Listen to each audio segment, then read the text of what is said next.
Okay, so let's head out. Spectre status recognized. Please And select of course, destination. we could check out some other places on the Citadel because, well, after having Tagged objectives to completed you are the highlighted on coup, the or, elevator well, menu. fended off the coup successfully, I think we'll find that several things have changed throughout the Citadel. However, I don't Please consult think Anavina it's a terminal for huge rush assistance. for us to do that just yet. So let's actually head back to the One Normandy moment, here. please. And Now interestingly arriving enough, at docking bay D24. for a second I really thought that was Garrus. Obviously he's a Turian. He has very similar color armor to Garrus. But, funnily enough, if you use this Citadel Rapid Transport to go back to the Normandy, there actually is a minor bug that you can... relatively minor bug, or at least relatively harmless bug that you can encounter, or maybe workaround is really more the way to put it, where we will soon see that some stuff is supposed to happen, and we can temporarily circumvent it if we go straight back to Normandy using one of these rapid transport stations, but no, we will not rapid transit right now. We'll head back the old-fashioned way. I've got your briefing, Private. Let's fill you in before the squad arrives. Oh? The Alliance is posting us to an Ezo mining facility on Zani. It's a low-gravity planet, toxic atmosphere. You'll be expected to maintain full survival gear. Any questions? Are we playing security, Sergeant Ullenby? No, Private. We are not. Okay, so certainly some new people hanging around, as I think will often be the case, no matter which area of the Citadel we decide to visit post-coup. And so at times that will lead to some significant things, and other times might just mean some more generic conversations. I had a friend in security at Sonax, and there was definitely Prothean tech on Garvug. I know What? the Valhallan threshold is Reaper territory now, but Prothean tech could help the Okay, that definitely sounds like something we'll want to check out. This is an unsecured channel. Yes, understood. Thank you, ma'am. Alright. So that's the kind of thing that with a little more exploration around other areas of the Citadel, we might be able to, well, learn about more things to explore, more side quests to do. Also, Cortez is hanging out over here. We probably can speak to him on a later occasion. I'm not necessarily sure that we need to speak to him right now. I think he'll be hanging out for a little bit. So, again, sorry to leave him hanging here, but I think there is no rush there. And is another instance of, well, post-coup, some new people in new places, or familiar faces just in new places and new conversations, occasionally new quests, stuff like that. But let's head back to the Normandy. Because if we do so... Shepard, I don't know what to say. I'm trying to go over everything in my head. Make sense of it. So obviously, we just had that whole coup situation go down, in which Ashley was a little suspicious of us, at least initially, where the council was getting attacked. It wasn't entirely clear who was behind. Well, I mean, Cerberus was clearly behind the attack, yes, but given how we have a bit of a history with Cerberus, Ashley was not certain as to whether we were on Cerberus' side or the Alliance / Council's side. And so she may or may not have pulled a gun on us, which is generally, not the best way to greet your friends. So fortunately, we were able to talk our way out of that, and I don't know to what extent I spoke about it at the time, but there is actually a relatively complex formula that determines whether or not Ashley will, well, lower her weapon and put aside her concerns that Shepard worked for Cerberus at one point in time and may not be trustworthy enough. Obviously, that is what happened. She did let us proceed. However, let's just say things can go much, much worse if you were not visiting Ashley at the hospital, if you were not nice to Ashley on the Mars mission, if you did not save the Council at the end of Mass Effect 1, which obviously we did not do, but it's something that, we made up for it, at least, through doing other things lowering our weapon when we first encountered her also helped. And also, if you are romancing Ashley, or if you cheated on Ashley in Mass Effect 2, those are all things that can factor into whether she will believe or disbelieve your statement that you're trying to help the council, not hurt them. So, a lot happened very quickly. At least initially, it did seem as though Ashley was with Udina, who we learned was the person who was sort of in charge of the coup. I mean, obviously, the elusive man, for the most part, was the person behind it, but at least the person on the Citadel who was running the show was Udina, or I guess Udina was supposed to take charge of the Citadel and be the sole leader of the Citadel. And that was the elusive man's doing. So why was Ashley helping Udina? Did she not realize that Udina was the head person behind all this? Your bandages were still fresh. How did you end up working with Adina? You saw me in the hospital. I was going crazy. Felt like I was letting everyone down. When Udina offered to make me a Spectre, I thought it was a chance to do some good. I couldn't just sit back and watch either. Yeah. But it sure turned into a mess. And actually, that's a good point. Remember, of course, Ashley was in the hospital, obviously. We saw her many times post-Mars after she got her face, or head, smashed into a wall repeatedly by Robo-Lady pre-ED conversion, Dr. Eva Corey. And so this is basically the first thing that she does after Udina promotes her into a Spectre. Udina's like, oh yeah, by the way, we're just casually gonna try to take over the Citadel. So if you could just help me real quick with all this stuff. And so Ashley kind of just gets thrown straight into all that. It really shouldn't have happened that way, of course. I never wanted to put you in that situation. We're on the same side. I can't believe it came to that. We were so close to... Ash, it's okay. We figured it out. We stopped Adina and got to walk away. That's the important part. I can't believe he was responsible for all of it. Was he indoctrinated? Good It's question. hard to say. How do we fight something that can worm its way into your head? I don't know. Also good question. But we don't have a choice. I wanted to talk to you about that. Oh? Hackett asked me to join his team. It's a great offer, but I'd prefer to ride this thing out aboard the Normandy. Okay, so this is actually a pretty important decision right here. So I'm going to go into a little more specific detail here. Perhaps, yes, you could make the case verge slightly into spoiler territory, or just clarify what exactly these two options entail, because it might seem like no big deal with the way that Ashley is framing it here, or might not be super obvious what each of the options really means. But so this one, perhaps the most obvious. Basically, Ashley is saying, hey, she would like to rejoin the team on the Normandy. Welcome aboard. We quite literally welcome her back onto the Normandy. She becomes a squad mate, much like she was earlier on in the game before she got her head smashed into the wall. Makes sense. Alternatively, I don't think so, which sounds rather rude. I suppose it's phrased politely enough, just rather blunt to say that to Ashley's face. So you might be saying to yourself, well, Lids, why would I ever not invite Ashley back onto the crew? Surely having another squad mate would always be a nice thing to do, even if you don't necessarily have Ashley as one of your usual go-to squad mates. At least you have the option of using her. There is something to be said for that, even if you're not a big fan of hers, powers-wise and what have you, gameplay-wise. But there is legitimately a case to be made for rejecting this request that Ashley is making, because she says Admiral Hackett gave her this offer. What exactly does that mean? That's the part that's not super clear.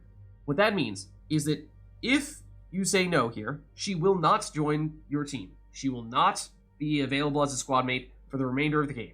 So if you have interest in using Ashley as a squad mate, do not pick this option. You will permanently prevent yourself from using Ashley. So that, let's just make that super clear. However, what it does do is it does mean that Ashley will join the war effort, and in doing so, give you additional war assets. So, if maybe Ashley is not someone that you like to use in your squad all that often, or you're kind of indifferent, and you feel like maybe you missed out on some war assets and you're a little bit concerned that maybe you don't have quite as many points as you would like to have at this stage in the game, then having Ashley stay with Admiral Hackett and the Alliance is technically, in that way, beneficial. It gives you additional war assets that you do not get if she joins the team directly. So the question is, to put it simply, Ashley on the team, no Ashley, but war assets. So up to you, which one you prefer here. Just trying to make it clearer as to what exactly both those mean, because it actually is a fairly significant impact on the rest of your playthrough. You gain or lose a squad mate. And in our case, I think we've been pretty thorough, we've been pretty aggressive with getting as many war assets as possible, doing as many side quests as we can. Only real war assets that we might be leaving on the table now are, as I said a few times, when we're just exploring through the Citadel and what have you, the few occasions where we've had some random civilians having conversations and we had the choice of either supporting one or the other. In some cases, those can give you bonus war assets if you support the quote-unquote correct person. In other cases, it can actually reduce your war assets if you support the wrong person. It varies from time to time. Sometimes there is no downside for supporting someone, sometimes there is. So, comparatively speaking, quite minor. So, for those reasons, I think we are probably fine choosing to bring Ashley on board with us, so that is probably what we'll go with here. You could, however, make the case for leaving her with Hackett because, as we started to see early on in the game when we had Ashley, her calling card is primarily being a big weapons damage character, well, with her being a soldier. So, primarily increasing her fire rates, and also just generally having high base weapon damage. The reason why you could say, well, that's not super helpful is because we already have someone who does that and does that extremely well, that of course being Garrus.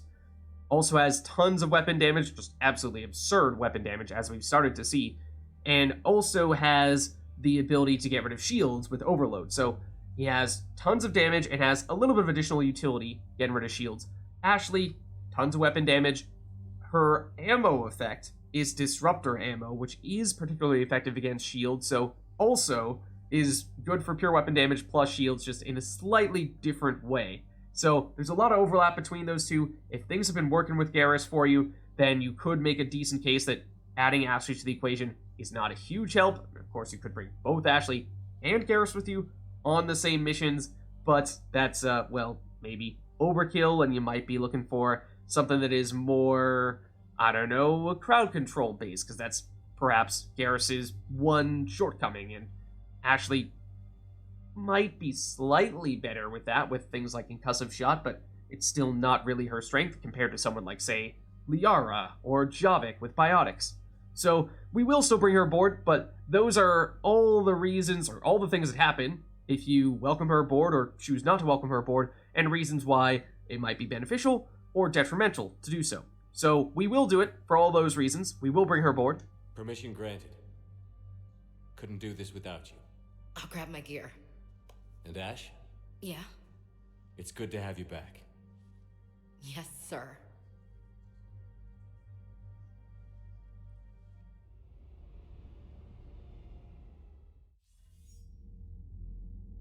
Shepard, I got Anderson patched in. I was just getting him up to speed.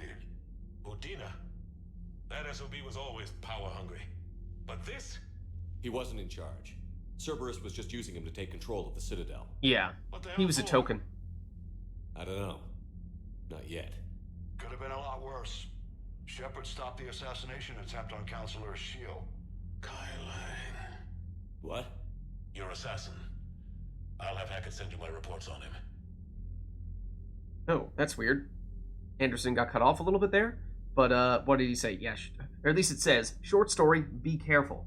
So yes, we heard his name thrown out ever so briefly during that mission. Technically, we did see him ever so briefly early on in the game, where we saw brief cutscenes of the elusive man, and we saw someone's silhouette next to him, and that was Kailang, but we never really saw his features, never heard him speak, never really saw his face until he made his appearance here on the Citadel for the coup.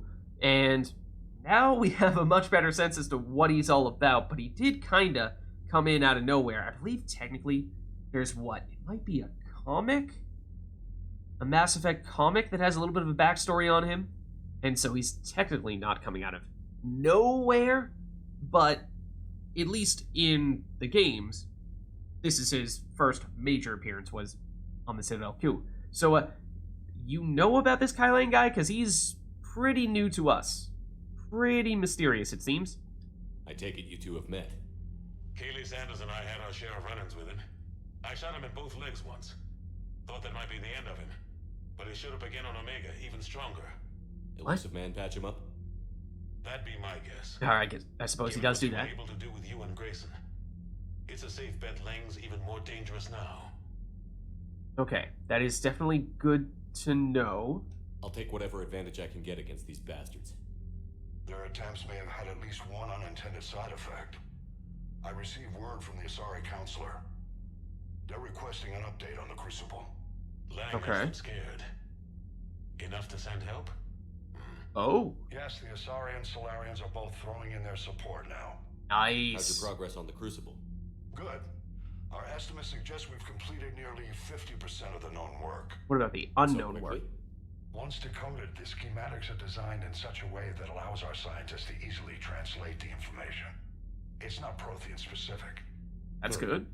Are we any closer to understanding how to use it? That's still open for debate. Utilized in the right fashion, our scientists are convinced it can generate enough energy to destroy the Reapers. But how do we save The ourselves? question is, how will it dispense the energy? And in what form? Right. You mean, how do you stop it from wiping us all out? Right. Exactly. We think the catalyst is the key to determining how to focus its energy, how to direct its energy at the Reapers alone. Okay. I'm working on that. You'll find the answers, Shepard. I'll send you an update on the schematics. And in the meantime, we'll keep building. And we'll keep fighting. Make sure there's an Earth left to come back to. Yeah, that's important too. You've always trusted me. I won't let you down. We're still in this. The gods of war haven't given up on us yet. Thanks, Good luck, Kratos. both of you. Anderson out. Commander, the Turian fleet is stretched thin. We need more support ships. And the Quarians are willing to talk. Oh? Understood, sir. I'll look into it. Be careful. We've got reports of instability along the Geth border. Hack it out.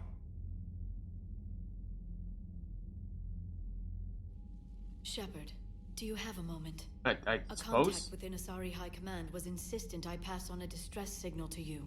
Okay. Something they can't handle? From what I can tell, they sent several commando squads to investigate. None of them returned. They didn't ask me directly, but I think High Command is hoping you might help. Okay. What's your take on this? That they wouldn't ask for help if it wasn't important. The colony's coordinates are on the galaxy map. I'll try to figure out what's going on. Yeah, not a lot of details. But a lot of new stuff happening here. Of course, that was a pretty big deal, the whole stopping a coup on the Citadel thing, and so lots have changed. First and foremost, we should see, well, codex entries for exactly that, but if we look at our war assets, they should be quite a bit larger than they were before. And you might be saying, well, Lids, I didn't see that many things pop up in the bottom right corner for war assets as of late. We might see a bunch that pop up as soon as we close this, because there were a bunch of codex entries happening there. But one thing that is happening here is that many things that we had already done, actually, with regard to war assets, actually do not show up on the war assets list until you finish the Citadel coup mission. So, for example, let's see. For aliens, what is new here? Citadel Defense Force. I think this only shows up post-Citadel coup. The Council created the Citadel Defense Force to support Shepard in the war against the Reapers. The CDF includes ships and soldiers from every Council race. Complements from a few species without official membership status have also quietly joined. After the attempted coup, no offer of assistance is being turned away by the Council and its advisors. So this may be one of the things as we see the update down there. I think we're seeing it for the first time. Pretty sure. I think the update is something that happens based on some of those discussions that you have with random civilians on the Citadel, and in some cases might be a good thing, might be a bad thing. An increase in refugees on the Citadel depleted resources that might have otherwise gone to defense systems and personnel. So yeah, that was one that we messed up. As I said, don't have the best recollection as to specifically which people were supposed to support in which situation. So if you are following our playthrough and using it as a bit of a guide as to how to do and not to do various things, that is the one thing I would say, don't do what I did necessarily, because I might very well be doing them wrong. In this case, I want to say this was the one in the docks area where there was the lady at the counter and the refugee who was asking for some kind of additional accommodations for the refugees. The lady at the counter was saying, we just don't have enough space. There's so many people flooding in. And so I think we messed that one up. So my guess is this might start at 25, and then this might have reduced us by a few points. Then updated warning people on the Citadel to prepare for the war has improved civilian readiness. Okay, so that was presumably a positive thing then. Then housing was found for students from Grissom Academy, too young to work on the Prothean device. These gifted teenagers have been helping, however, by dealing with any repetitive problems that can't be delegated to VIs. So that's good as well. Then schematics of advanced biotic amplifiers from Grissom Academy increase the endurance of the Asari under fire. So lots of good things here. The one downside being the whole not having too many refugees and not enough resources to house those refugees, and so resources that could have supported defense systems were not spent there. So this probably could have been 25 if we got all that stuff right. Maybe it started at 10, but we got it boosted a fair bit, and just one deduction from that one we were just talking about. That's the last one there for aliens. Then Asari. So this is completely new. We had zero support from the Asari until finishing that mission. Also, is it just me or does this Asari look very odd, very old? I don't know. The oldest race in the galaxy, oh, there you have it, is sending all the commandos and fleets it can spare. They've coordinated with Asari High Command, a core leadership of commandos and politicians from numerous Asari worlds. So all this stuff is new to us. Asari's science team, many respected Asari scientists have used their long lifespans to become leading experts in their fields. Asari scholars often gain perspective on how cultural shifts affect society, grasping the larger contextual forces behind new proposals and using this to springboard into hypotheses years ahead of their time. The Asari science team working on the Crucible consists of some of the keenest scientific mavericks in the galaxy, eager to contribute to its construction. I mean, take Liara as an example. Then Asari Second Fleet. The Asari Second Fleet is largely composed of frigates and fighters, embodying the Asari's hit-and-run mindset, with a nimble swarm rather than a slower collection of vessels. The second is normally dispatched to protect colonies from pirate raiders or mercenary activity. The Second Fleet's fighter squadrons are intensely competitive, racing to break new records set by other teams, but unquestionably loyal to each other in a fight. And we do have an update here. A group of Asari mercenaries, sent by a matriarch friend of the commander, have volunteered their services. They'll ride with the Second Fleet, deploying the combat zones as required. So this one probably started at 100. Again, we didn't even see it. Even if the base number was 100, wouldn't have shown up until we finished the Citadel 2 mission. However, I believe this update is coming from the conversation that we had with Matriarch Athena, Liara's father, about the whole, well, I'll give you an Asari commando unit to help you out. And yes, we did see, after some questions as to whether it was triggering or not, the update on war assets in the bottom right corner, although technically it did not show up here on this war assets screen until right now. So that's probably where this extra 15 is coming from. And Asari's 6th Fleet. The 6th Fleet has more dreadnoughts than any other collection of ships in the Asari Navy.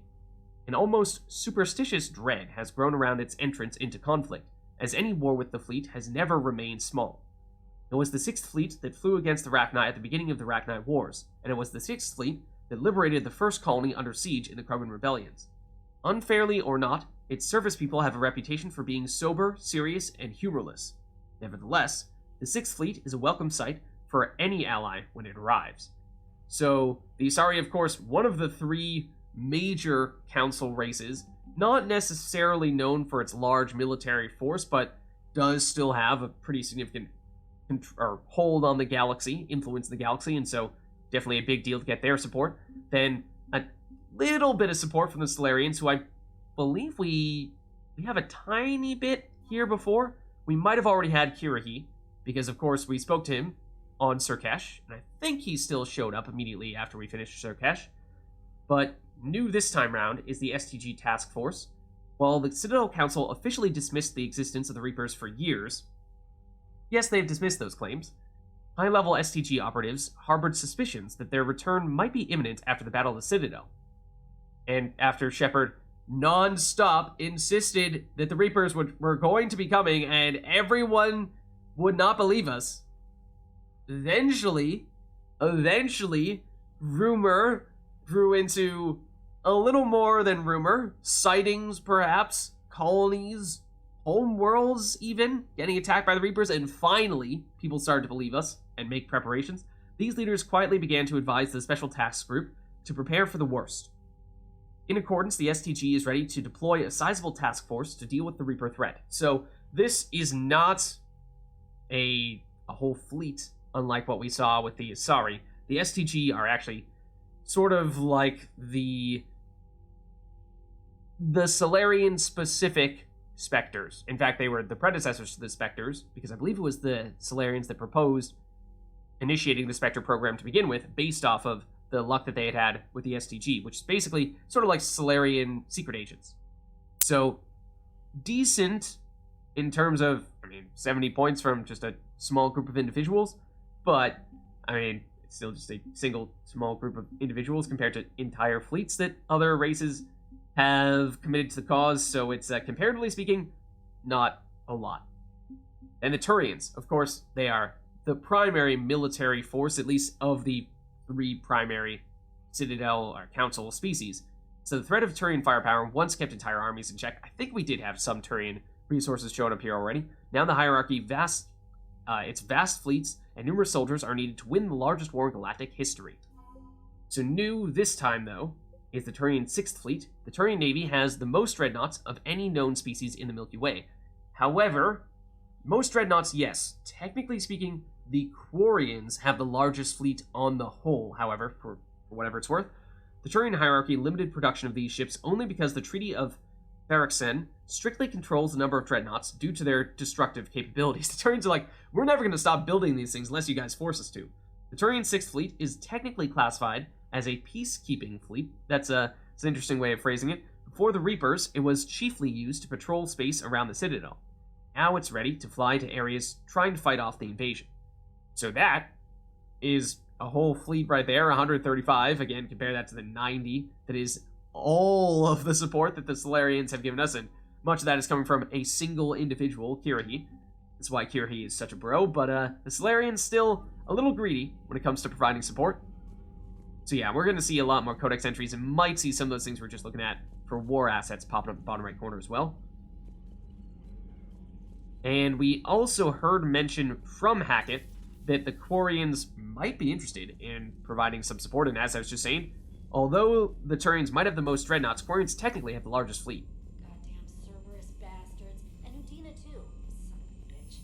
That's crap. Udina made a deal with the devil. He got what he deserved. Was never really the biggest fan of Udina, of course. But now let's look around a little bit and see what, if anything, our squad mates have to say about that most recent mission. Cerberus is gonna have a hard time recruiting now. I hope so. So Cerberus wanted to go into politics, huh? Nice job shutting those assholes down. Didn't you used to work for those assholes? We did too. Leather seats? I worked for Cerberus when they were vigilantes helping the helpless.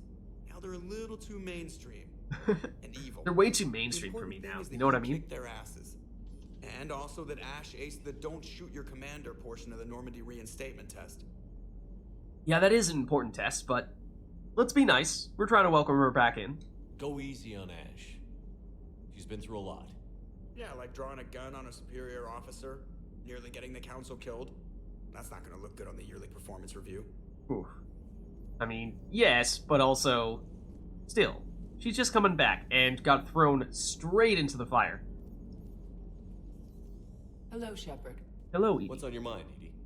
The destruction of the Technically, Reaper on it's my Tachinka. CPU, but anyways. It's rare for a technologically superior force to be destroyed by an inferior one. Yeah, we're gonna have to do that a lot. Now all we need is a gun that fires thresher moths. Edie's like, hold That was on, a joke. that's possible. I'm sorry, Shepard. I was contemplating. The Reapers are more fallible than they proclaim. Despite its best efforts, the one on Tachanka was destroyed by a worm. I This guess. has caused me to reassess Guess you could put it that way. the probable period of time before I am non-functional. You're worried about dying? In a sense. My processing power is consumed with calculations to help us combat the Reapers, but I can run those scenarios with the rest of the crew. May I ask you another question that troubled Jeff? Here we go again. What is Sure. the purpose of synthetic life? What is the purpose of synthetic life? I mean, what is the purpose of life, first of all?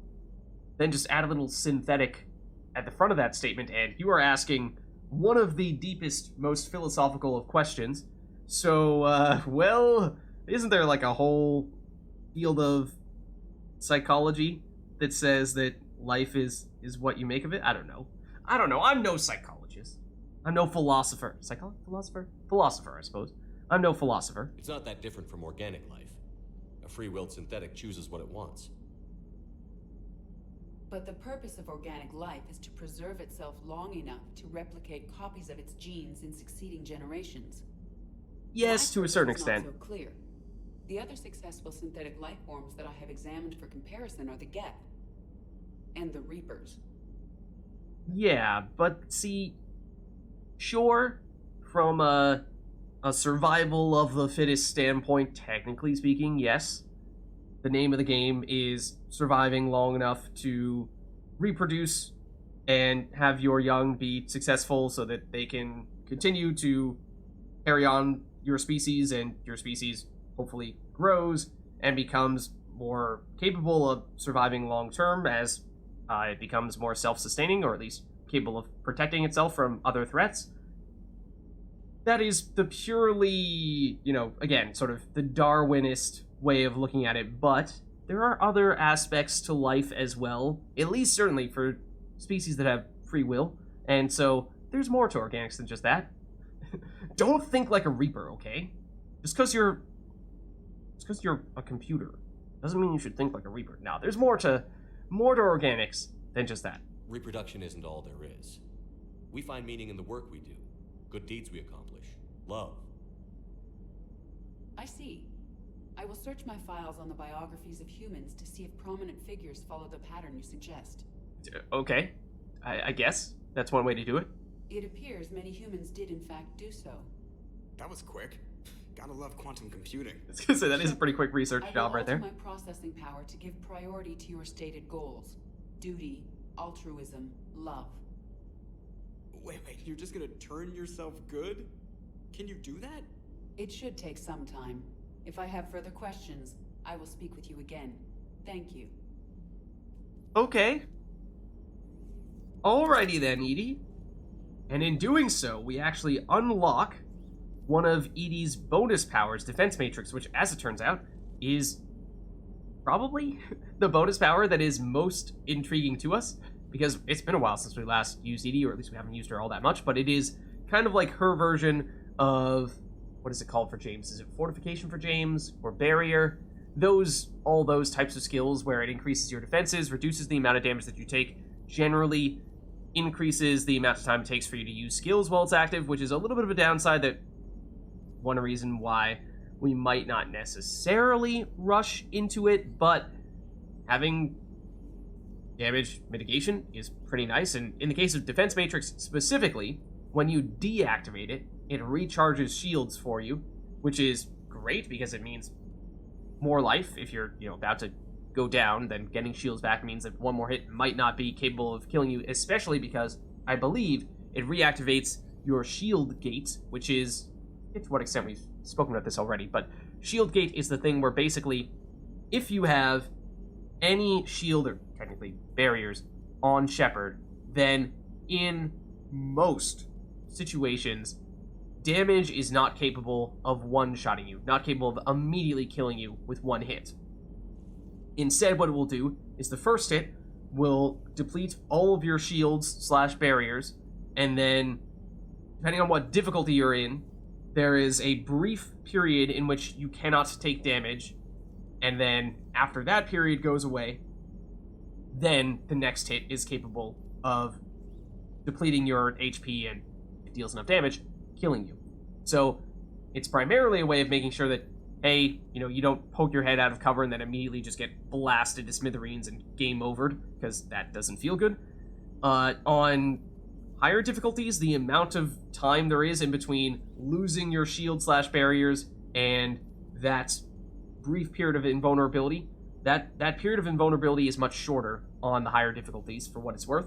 But that aspect of not being able to get dropped down from having shields to dead in one hit is called shield gate, because damage cannot pass beyond your shields, and therefore it is a gate, metaphorically speaking.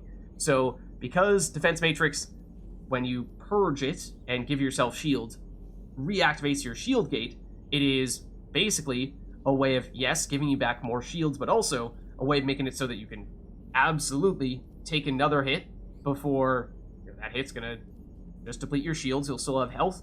That means even in the most dire of situations, it could absolutely be a lifesaver. So that's certainly something we might consider throwing on.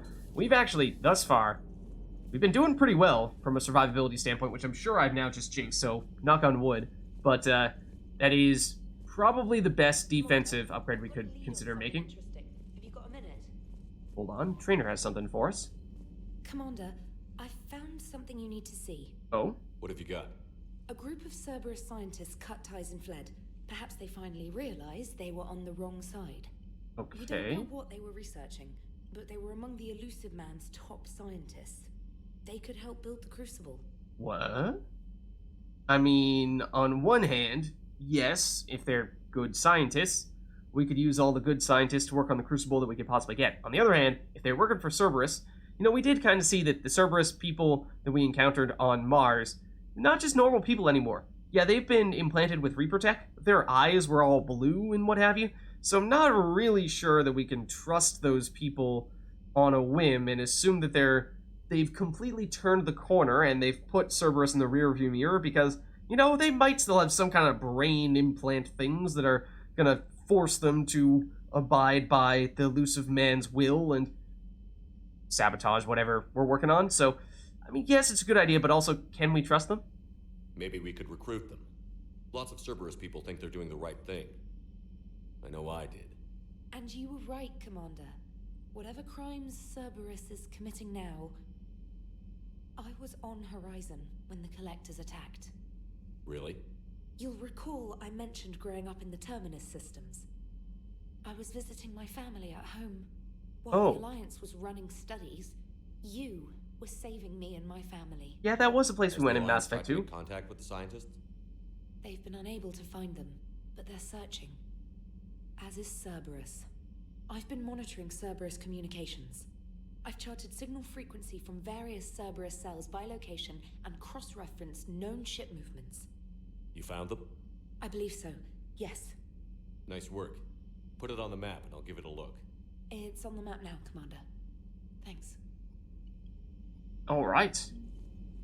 So, Array ex-Cerberus Scientist is a new mission for us. And sounds like it could be a relatively big one. I think that is perhaps more significant than the other sort of Cerberus-themed side quests that we've tended to see in between other major missions, like, the Cerberus Lab, the Cerberus Attack, and all those types of things. So, I mean, we can take a quick look here.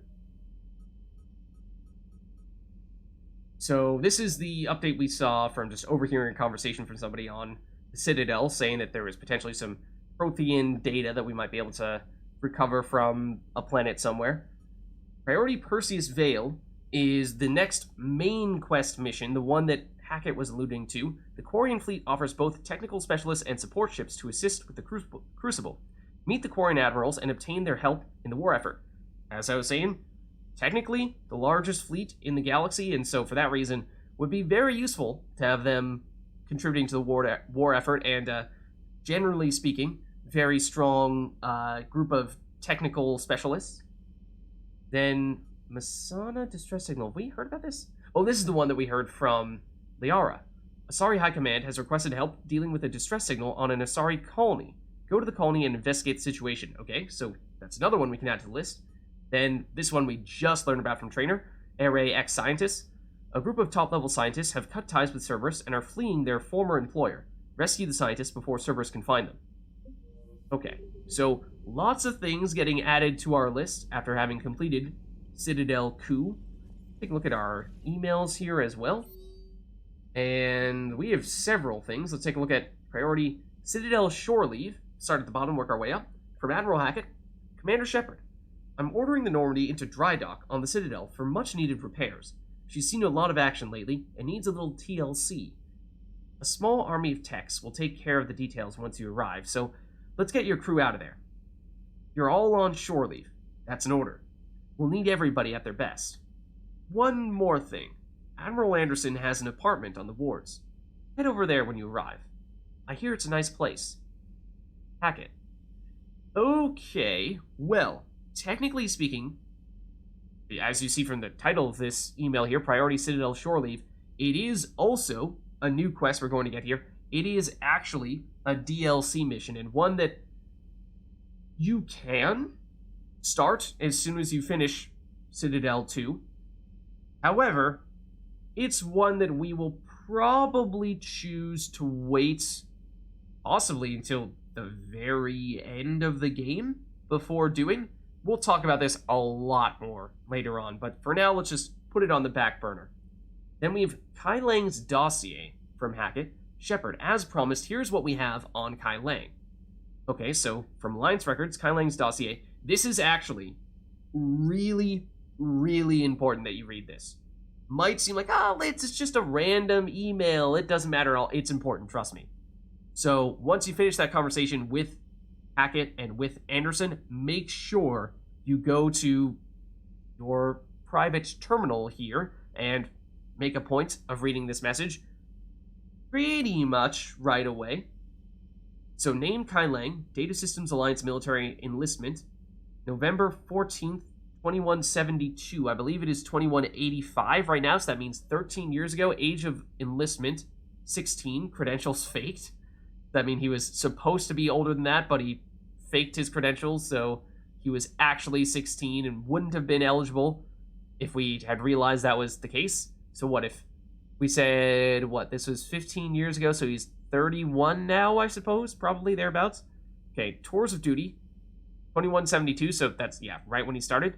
Terminus Systems, Patrol and Reconnaissance. Next year, Exodus Cluster, Patrol and Reconnaissance. Reprimanded for taking medals from dead enemy officers. Sentence reduced in light of previous exemplary service record. That's an odd one. Next year, Raid of Ention. Recommended for Systems Alliance Medal of Valor. So it sounds like, from what we've seen here, he was doing a pretty good job. Just at occasionally doing some questionable things, but otherwise, strong performance. Then the year after that, Kite's Nest, Tactical Reconnaissance. I believe that's where the Batarians are from. Accepted into Interplanetary Combatives Academy. Then the year after that, received N7 designation from Interplanetary Combatives Academy. That is, of course, the top Special Forces award or prestige for people in the Alliance military. The same ranking that Shepard had. Then, same year, dishonorably discharged and imprisoned after a charge of first-degree murder.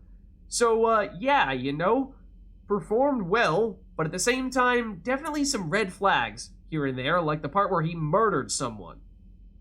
Cerberus activities. Intel on Kailang's activities after joining Cerberus is spotty. What is known is that the Elusive Man arranged for Lang's escape from prison, employing him as an operative for the next 10 years.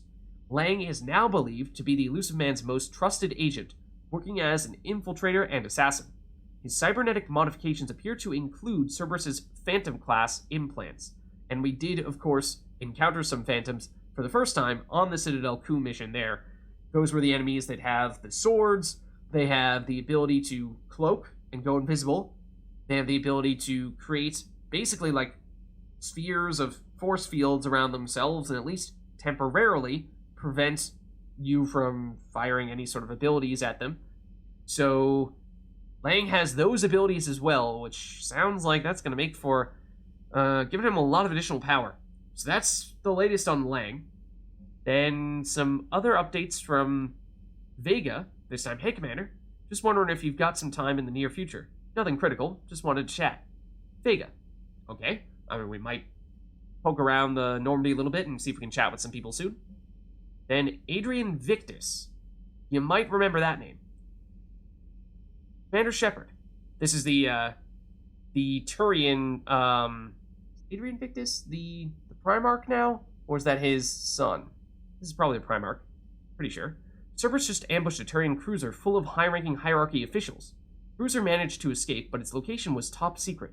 Cerberus couldn't have located that ship without inside information, and the only other person who knew the cruiser's position was Volus Ambassador Din Korlak. I've heard ugly rumors of a bounty out for his head. Are you saying that some of the Turians are the ones that put the bounty on his head? My advisors insist I can't bring these accusations against Korlak myself. I admit, they're right. The Turian and Volus economies are tightly intertwined. Basically, the Turians are all the military might for the Volus, who provide the economic backbone to help run the Turian military. So they're tightly intertwined, and now isn't the time for political crisis that would result. But the security of our fleets is at stake. I ask that you investigate Korlak in your capacity as a Spectre and find out if he is indeed a Cerberus mole. I've forwarded information on his last known location to the Citadel office on the to the Spectre office on the Citadel. Okay, so yes, Primarch Victus. So as the leader of the Turians, he can't really take a stand without potentially causing a full-fledged war between the Turians and the Volus, which is not exactly the kind of thing that we're looking to do right now when we have the overarching threat of the Reapers. So, understandable, but he's hoping we can lend him a bit of a hand there. Then we also have an Alliance News Network alert, new article on Cerberus. So, Elysium, an evacuation shuttle nearly destroyed as it attempted to escape the Reaper-occupied colony of Elysium, was reportedly saved after a lone biotic worker intervened. The shuttle was carrying children who drew higher numbers on the colony's evacuation lottery, meaning they were not eligible to board the first wave of shuttles leaving the planet. The shuttle was saved when the biotic, identified by authorities as Aresh Agdashlu, engaged Reaper forces that were preventing it from taking off. I don't think we know this name. Agdashlu had a history of drug abuse and criminal activity, and claimed to have survived a Cerberus camp on Pragia as a child. Okay, now that rings a bell. That was, of course, the same facility where Jack was trained, if you want to call it that, or kept, imprisoned, if you will, as a child. And so was this the person that we met ever so briefly at the end of Jack's loyalty mission? The one who was at Pragia, and we were about to blow up the base, and did eventually blow up the base? Did they escape before we did so? I think we were asking ourselves that very question as it was happening, but this might be that person. Witnesses said he killed several dozen Reaper creatures before he was overwhelmed, providing the shuttle just enough time to fly clear. So, I mean, if it is that guy, then it's a noble way to go, right? Protecting the innocent there from all those innocents from the Reapers. Then, speaking of Jack, meet me at the bar? The students are kicking butt and taking names. They're keeping them on short rotation so they don't burn out. So we end up with lots of shore leave. Next time you hit the Citadel, come by Purgatory. I'll be there if I'm not blowing stuff up in the field. Jack. Okay, sounds like a very Jack thing to do. Then Citadel interview your cabin, Diana Allers. Networks are going wall to wall with coverage of the attack on the Citadel. Everyone's asking questions about Udina's death. Can I get an hour or so with you to talk about what happened? I'm thinking your cabin rather than the conference room, so we don't get interrupted. I heard you knew the counselor personally. If you need some time alone, or don't want to talk about it, just say the word. Diana. Okay. Then, game night from Specialist Trainer. Commander, thanks for taking the time to speak with me with the civilian. I've come to see how Commander Shepard kills time between missions. Why don't you give me a call if you'd like to grab drinks in your cabin? I promise a night of fun and games. Trainer. Okay, I mean, sure, we do have some important things to attend to here. The galaxy is at war, and the Reapers, they're not sitting around waiting for us to finish our game of chess, but you know, I suppose we could perhaps consider taking a night off and putting ourselves at ease, So we're in tip-top shape, ready to go when we do find ourselves fighting those Reapers. So there is the update for several missions that we read about there from our email list, including, as I was saying, Citadel Shore Leave technically is a DLC, and as you can probably guess, one of the DLCs is named Citadel, so yes, it is the Citadel DLC. So as I was saying before, we'll wait to do that. It's probably not something we're going to want to do for quite some time, possibly wait to do it until the very, very end of the game. Then Volus Ambassador. A message from Primarch Victus implicates Volus Ambassador Din Korlak as a possible Cerberus informant. I feel like we definitely heard about him before. In Mass Effect 1, I want to say. We might have even met him in Mass Effect 1. Yeah, no, we did. In fact, he's one of the first people that we spoke to on the Citadel in the Volus embassies next to and now I'm blanking on their name. The Takuna. Takuna Matana. The big elephant-like species. You know what I mean. They were also in the Citadel embassies in that same area. Why am I forgetting their names? But anyways. Yeah, one of the first people, in fact, my first Mass Effect playthrough might have been the very first person that I spoke to on the Citadel. So, you know, it's a thing. It's a thing. I'm pretty sure we technically have already met this Din Korlak before. Okay. So yeah, sounds like we might want to make a point of speaking to our other squad mates here as well. I mean, there's a chance that Trainer has something to say about that message she just gave us. Commander? Or not. Also, potentially not. Okay, so let's just head over to the other parts of the ship and see what we can do with our other squad mates.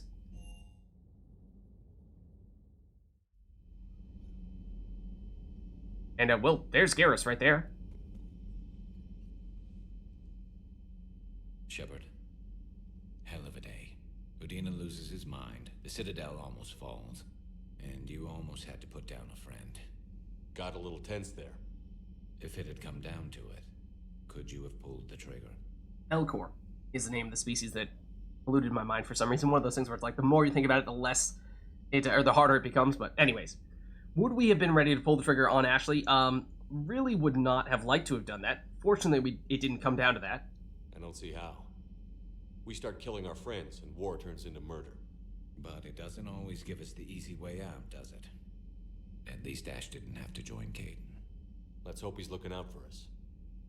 This was his fight, too. This is true. A little bit of reputation there. Anything else from Garrus? Good to have Ash back. We can always use a friendly gun. This is true. Good to have Ash back. We can always use a friendly gun.